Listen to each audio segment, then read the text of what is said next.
Welcome and good afternoon. My name is Commish Orr, and today I have a video, a little bit of a different video. Done these maybe a couple of times in the past, but thought I would do one today because I just finished a great book that I don't believe or can't believe I hadn't read before, and that is Ball 4 by Jim Bouton.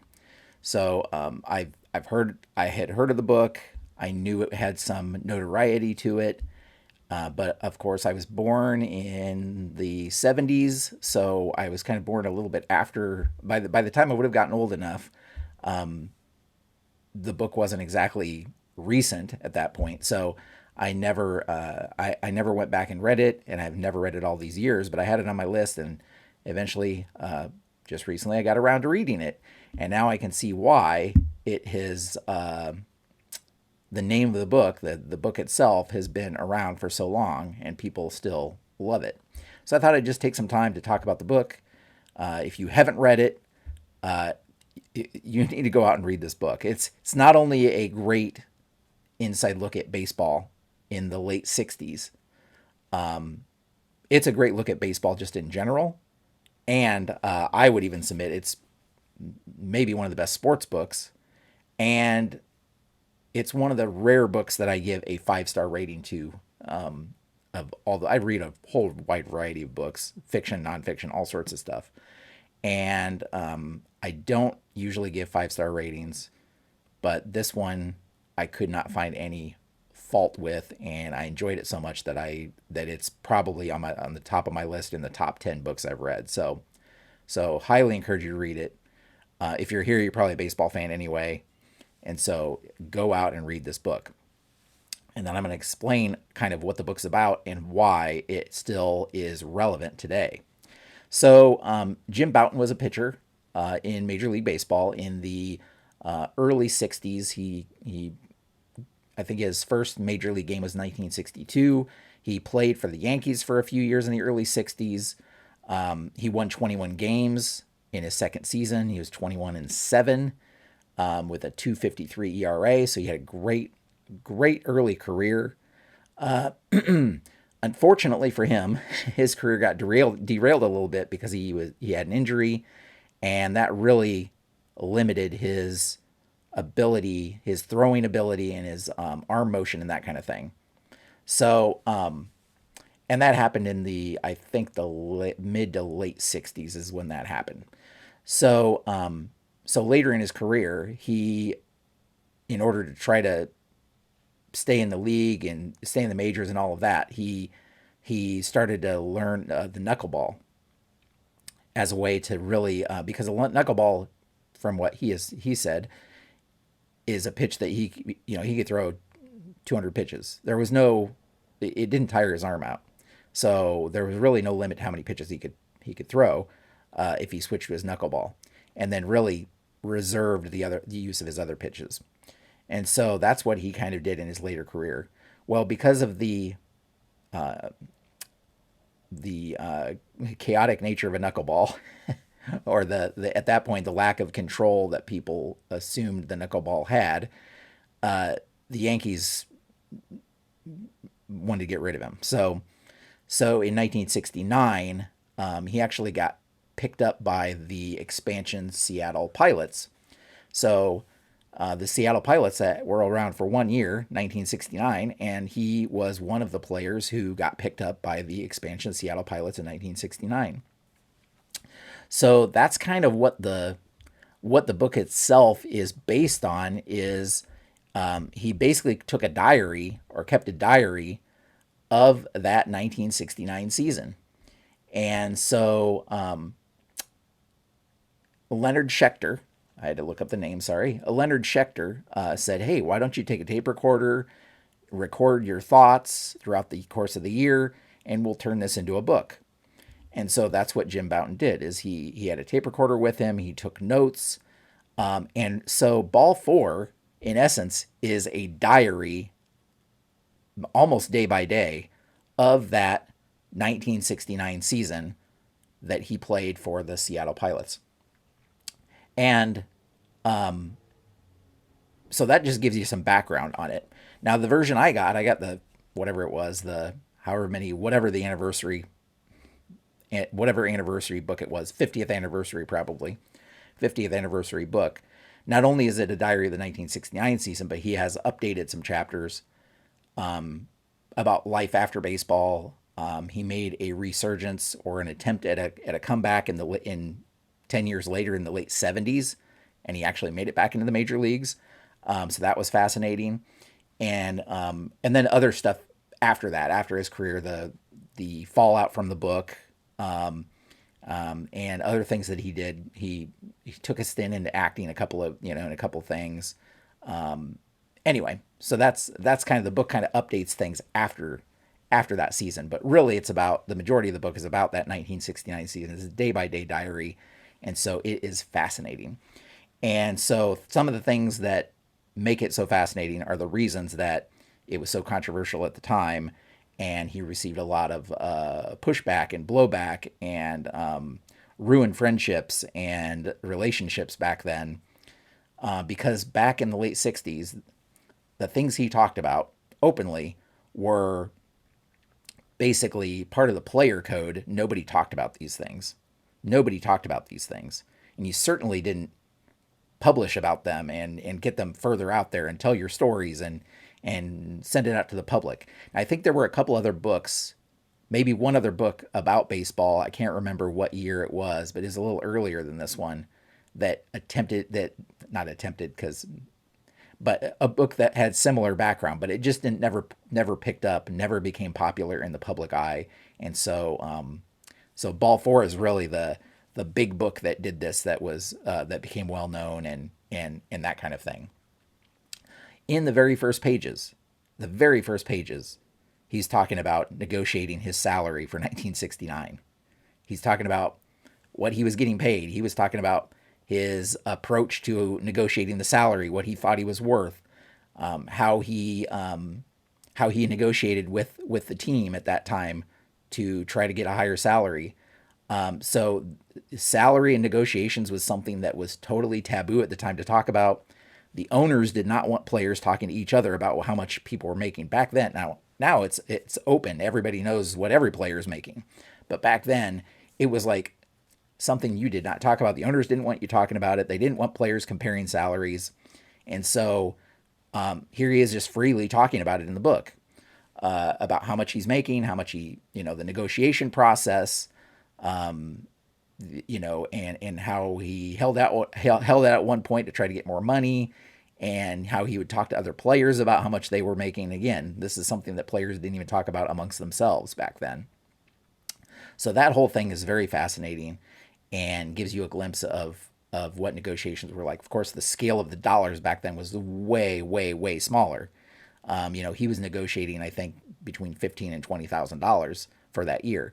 Now, granted, if you adjust that for current day, it's higher than that, but it's not millions. It's not millions. It's not the same value as millions of dollars is today, and players are getting paid multi-million dollars today. So that was fascinating. In addition to that, as I said, it's a diary. So you're getting to learn about baseball locker room culture back then. Practical jokes that were played on each other, nicknames that they gave each other, interpersonal relationships with other players on the team, a lot about chasing women and trying to see hot women in the stands and trying to see up their skirts and going on the roof of hotels to try to see in windows to see if you could see women.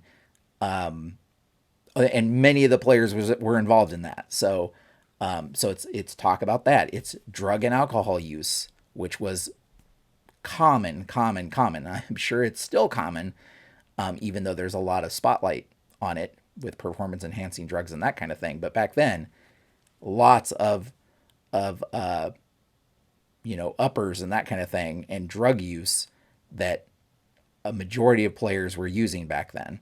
So you get to know, like, oh yeah, and it's just casually talked about. It's not like, oh my gosh, this player is using these drugs or whatever. No, it's like, it's casual. It gives you the idea that it's something that was very common. Everybody knew it. Every players, as I said, a majority of players were using. So very fascinating, a total glimpse into that late 60s time period, but also just the sport in general. And my guess is it's not too far different than what's going on today, though there are probably different, different drugs and different ways of trying to conceal and that kind of thing. So it really gives you a glimpse behind the scenes of what it was like to be a baseball player in that time, not just in that time period, but just in general, because you're getting, as I said, it's diary, it's like day-to-day musings, it's all of the details of a day, many of which are just fascinating because it's not something you usually get to see behind the scenes of or behind the curtain on. And I think, some of the fallout from the book was things like talking about how drunk Mickey Mantle was when he, you know, and I think there's a story in there where Mickey Mantle's drunk and comes in to pinch hit late in the game and hits a home run and all of this stuff. And so again, Mickey Mantle was a legend at that time, and here he is exposing this legend as a drunk, something that's common knowledge now, but back then it's something you didn't talk about. You didn't out players like that. You didn't out players in the public like that. And so it not just Mickey Mantle, but all the players he played with, he talked about them candidly, what he thought of them, whether he thought they were washed up, whether he thought they were any good, that kind of thing. Very fascinating. And again, if you're on a team with somebody, you don't want that. You don't want to all of that knowledge about what you're doing getting out in the public because you didn't sign on to that. You didn't give permission for that. He wasn't getting permission for these players. He was just talking about it because he was journaling about it. A lot about the managerial style back then. So there's a lot of conversation in the book about how, in his mind, how worthless some of the managers were. How they didn't really develop players. They didn't really know anything. They may have played, but they didn't give you any advice on how to improve. It's like a lot of humorous stuff in there about how he would get contradictory information from a manager from one day to the next, or the manager would say, "Oh yeah, don't pitch this guy the whole game plan with some star players. Oh yeah, don't give this guy anything good to hit. Don't give him any good pitches in the strike zone." Well, yeah, I mean doesn't take a rocket scientist to figure that out, you know, or no, you really contradictory advice like, oh, you need to really groove fastballs in there to get ahead in the count. Then the pitcher does that exact thing, and the player hits a home run, and it's like, well, what is he doing pitching it over the plate like that? So it's like it's just funny stuff like that where he gets contradictory advice. None of the managers I think he played with ever really were gave him solid advice. It was just like, day by day. Of course, they didn't have the all of the stats and everything to look at, and the video analyzing video and all of that stuff that we have nowadays. Sabermetrics and all of that. They didn't have all of that back then, but in any event, it's funny to see his thoughts about managers and managerial style back then and how worthless he thought it was. But I think the thing that kind of sets the book apart, and this is a through line throughout the entire book, through all the topics, is you're not getting to see or read about a star player who's in his prime, right? There have been a lot of books like that where it's like, oh, here's Derek Jeter's story about him in his prime, all this stuff. You're getting to see what it's like for a player who is struggling. He was released by the Yankees or traded, I can't remember which. He's on this expansion team, and he's fighting every day to keep his roster spot. And because he's a knuckleball pitcher, he's not in the starting rotation. So it's a lot of like his internal thoughts, and he's very candid about his internal thoughts about how about his struggles, and how you're only as good as the last time you pitched. And so you pitch and you get shelled one day, and it's like, oh boy, then you're bottom of the barrel again, and every day you're just worried. You're trying to keep consistent. You're trying to pitch scoreless innings, and then you're comparing yourself to all of the other relievers on the team in his case. And it's like, well, why is this guy getting getting innings, and I'm not. I haven't gotten into a game in a week or two. What's going on? I'm a better pitcher than he is, you know. And then so you see all of the politics of the clubhouse involved as well. And again, a lot of this goes back to he was a knuckleball pitcher, and so many managers didn't feel like that was consistent. And his, so it's a lot of his internal dialogue about his struggles and what it's like to be on the cusp and always worrying if you're going to get sent down to the minors because you're just skimming by and you just want to be better than the other guy on the bench. And I think there's even I can't remember the exact quote. I should have written this one down, but there's something in there about um, you know his main concern wasn't. I mean, obviously he wanted the team to win. Don't get me wrong, but his main concern was like I got to be just better than the other guys on the team, as long as I don't want any ill will towards anybody on the team, but I also want to be on the team more than I want them to be on the team. So whatever it's going to take to do that, I'm going to do it. That's kind of the mindset that he had.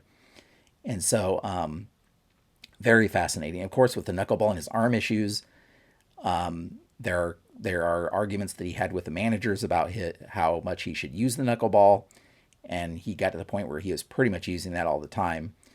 In the beginning, he tried to mix in the fastball and everything, just to mix it up, but his other pitches weren't very good. And so he didn't have much success when he tried to use other pitches. But yeah, just very very fascinating about him trying to figure out his way, trying to figure out how he stood up in the pecking order with the pitching staff, always fearing about getting sent down, building up friendships with other players and seeing them go through the same thing and worrying about them getting traded or sent down and that kind of thing. So yeah, very very interesting. I think it gives a good glimpse of some of the struggles that some of those fringe players worry about and have, and how every day he's just worried about how well he's going to do that day. And then on top of all of that, Bouton is very funny. He's humorous, and he's very It's a very readable book.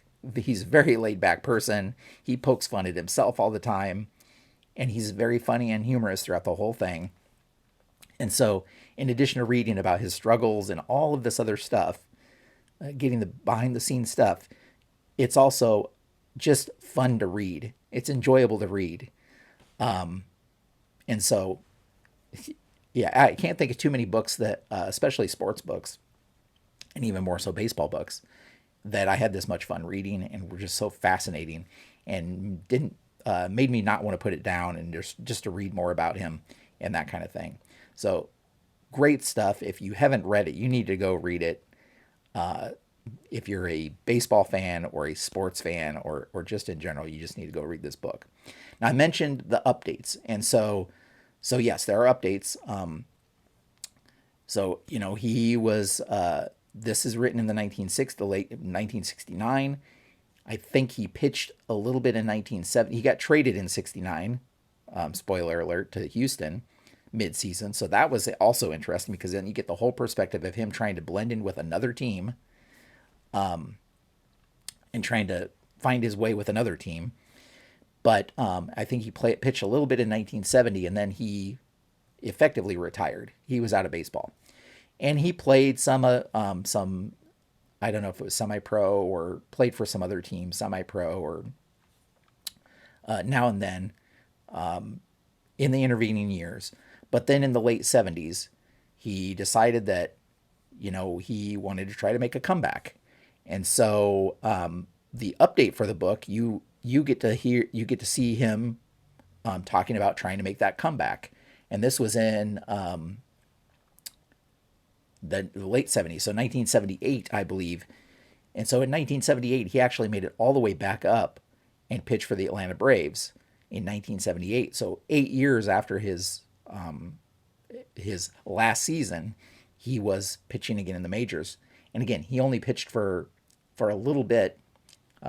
Baseball Reference tells me he only pitched 29 innings in 1978, and that was at age 39. So I think he just thought that was his last chance.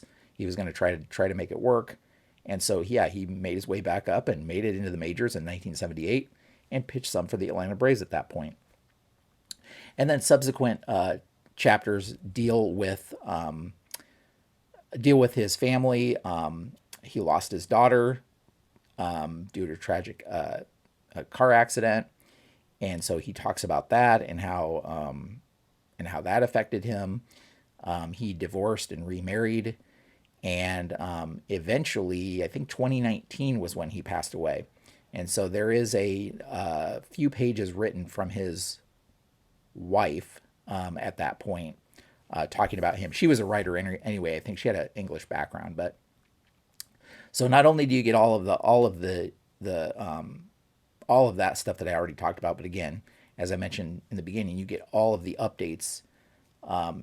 He reconciles with players at the end because, as I said, when all this came out, he was basically blacklisted. He wasn't invited to old timer games at Yankee Stadium, even though he had won 21 games for the Yankees. Some of that was because of Mickey Mantle, in his mind, or maybe it was the team on behalf of Mickey Mantle in many cases. And many of the players that he talked about didn't like him because he not only exposed secrets of the game, but he talked about them. And so he was blacklisted from a lot of players at that time. But over the years, he tried to rebuild some of those relationships. And so that's also in the book, is him reaching out to some of these guys and trying to start conversations with them. And it didn't always work. Some players, he was basically blacklisted and never got back in their good graces. But some players he met up with, and time kind of passed.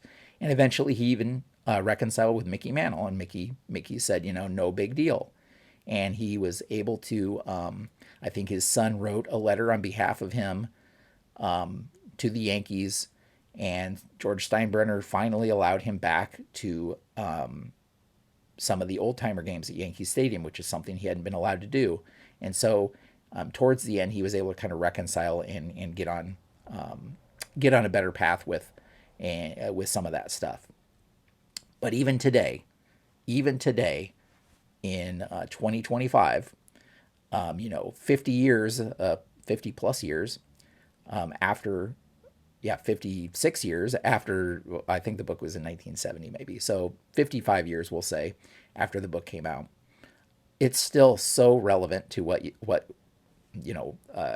modern day too. So I think you'll still find nuggets in there. Even though the book took place before I was born, it was still so fascinating. And I'm willing to bet that a lot of that stuff is still relevant and still happens today. So it's just fascinating stuff. There's probably negotiations. Of course, all of that stuff still probably takes place today. So it's just fascinating look behind the scenes of a struggling player and the ups and downs of a normal, long, every Major League Baseball season. So highly, highly recommend you check it out. And I'm kind of disappointed in myself that it took me this long to come around to reading it, but I'm so glad that I did, because it's just a great, great book, very fascinating, and love every minute of it. So that's what I wanted to talk about today. A little different for the channel. Normally I'm playing tabletop baseball games or talk about how to play tabletop baseball games. So check out some other videos if you're curious about that. If you want to follow the projects that I have, check out baseballmaelstrom.com. You can follow the projects that I have going on. I have a season ticket baseball project. I have a payoff pitch project, and you can check those out as well. But that's where we'll leave things for today. I thank you so much for watching. Hopefully you found that interesting. And if this got you to pick up the book for the first time, please read the book and share your comments down below what you thought of it. Let me know what you think. And until next time, have a great evening.